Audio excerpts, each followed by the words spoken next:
Buenas, Bessie, ¿me puede regalar una bolsita de pan? Gracias.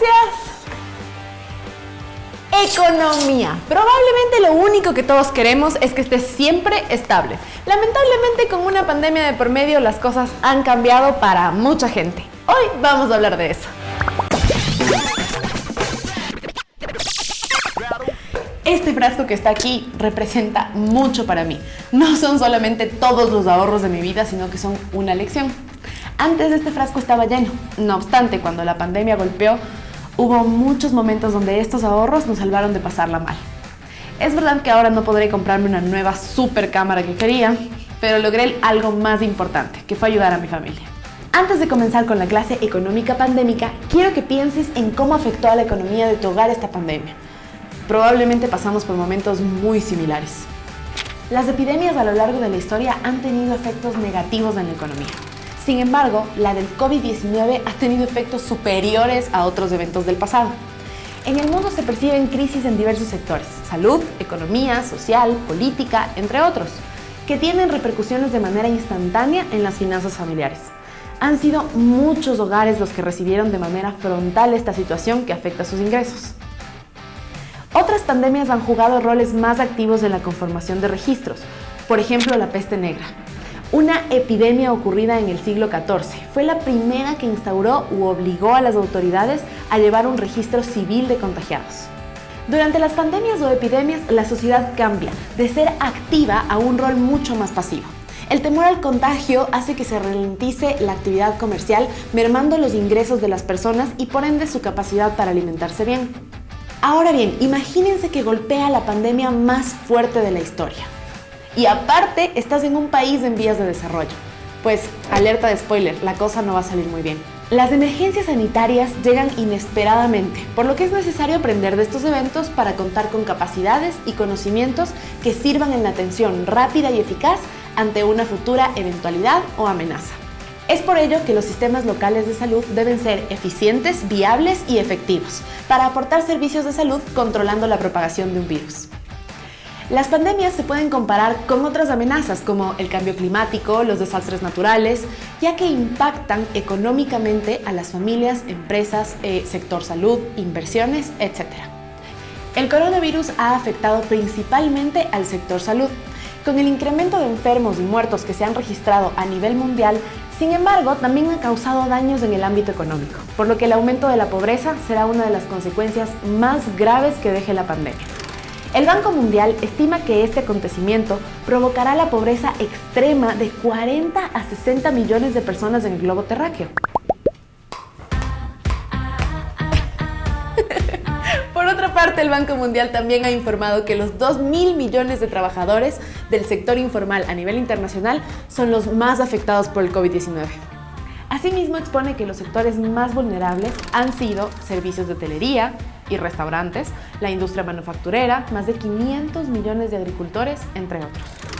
Al mismo tiempo, en América Latina se han implementado varias medidas para proteger a la sociedad en general, pero en particular aquellas que se encuentran en condiciones de vulnerabilidad. Las principales medidas que se han implementado son la entrega de alimentos y la creación de nuevas transferencias monetarias. Oxfam propone dos soluciones a la crisis económica familiar, las cuales son: A. Para las personas con seguridad social, los empleadores deben de mantener el empleo de sus trabajadores durante las emergencias sanitarias para garantizar un ingreso. Y B. Para las personas sin seguridad social, es apoyarlas monetariamente y proteger los medios que le generan ingresos.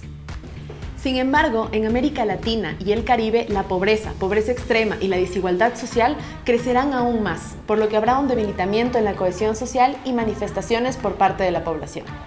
El crecimiento de la pobreza en el año 2021 fue de 32.1% y la pobreza extrema de 13.8% en el caso específico de Ecuador. Se pronostica en un escenario alto un incremento de la pobreza del 27.7% y para la pobreza extrema del 10.5%. En conclusión, el gran impacto que ha tenido el COVID-19 en la economía mundial es más fuerte que las pandemias que surgieron durante el siglo XXI. Asimismo, también tiene repercusiones en la salud de muchas personas, provocando miles de muertes en todo el mundo.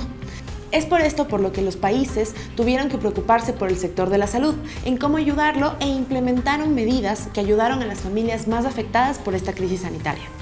Muchas personas han perdido su empleo o han reducido su presupuesto, por lo tanto, el COVID-19 ha tenido un gran impacto en la economía familiar, provocando que la pobreza internacional vaya en aumento. Así que las múltiples familias no pudieron guardar más del confinamiento, porque necesitaban salir a trabajar debido a que no contaban con los recursos necesarios para esperar a que todo vuelva a la normalidad. Ciertos países como el nuestro ejecutaron un plan de vacunación y eso resultó en un buen desahogo para las familias comerciantes. No obstante, el daño no se reparaba tan fácilmente, porque las cosas habían subido de precio. En Ecuador, por ejemplo, el salario básico unificado es de $425, lo que hace difícil cubrir todas las necesidades que tiene una familia. Por otro lado, el grosor de las familias que dependen del comercio no llegan a ganar ni la mitad de eso. Luego, agrégales la pandemia en la que por obligación no pudieron trabajar. Muchas personas se dedicaron a hacer servicios de entrega a domicilio informal, algo que fue de mucha ayuda. De igual manera, las zonas rurales donde viven las familias campesinas tuvieron que buscar alternativas para poder llevar el sustento a sus hogares. Y a pesar de las pérdidas humanas, alcanzamos a ver bondad en nuestra sociedad. Gente que compartía sus alimentos, que le hacía las compras a los ancianos de su barrio y que trataba de ayudar de toda manera en la que podía. Seguramente es lo bueno en medio de un evento que probablemente haya marcado toda una generación.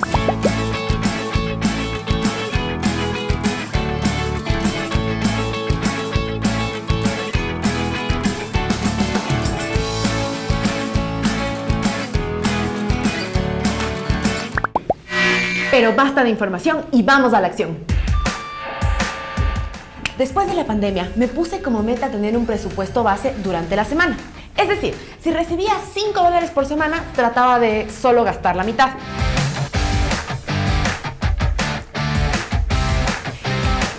Esta mitad, que serían $2.50, se iría acumulando hasta el final del mes, donde podría sumarlo todo.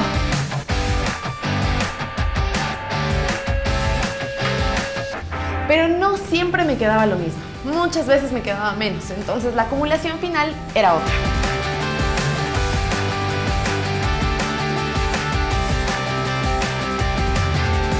La magia de las matemáticas me permitía al menos tener fondos de ahorros que al final del mes me representaban a mí y a mi familia un fondo muy útil. Y ahora tengo una pregunta para ustedes. ¿Tienen algún presupuesto para sus finanzas? ¿Cómo afectó la pandemia la economía familiar? Es muy importante que entiendan y sepan cómo funcionan estas cosas, sobre todo porque en un futuro no muy lejano, nosotros seremos quienes estemos a cargo de un hogar. Ahora les traigo un ejercicio para sus mentes económicas. Conozcamos a Alicia. Ella ya no vive en el País de las Maravillas, sino que tiene un presupuesto limitado para sus gastos y necesita calcular.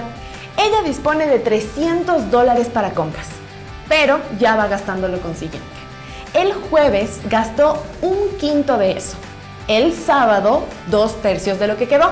Ahora necesitamos saber cuánto le quedó a Alicia y si le alcanza para comprar el combustible que cuesta $56. Si tienen la respuesta, anótenla. Y si es esta, quiero decirles que son unos cracks. Y si no les salió, lo pueden intentar en la siguiente ocasión. Es sumamente importante que podamos entender los principios económicos de nuestra vida diaria.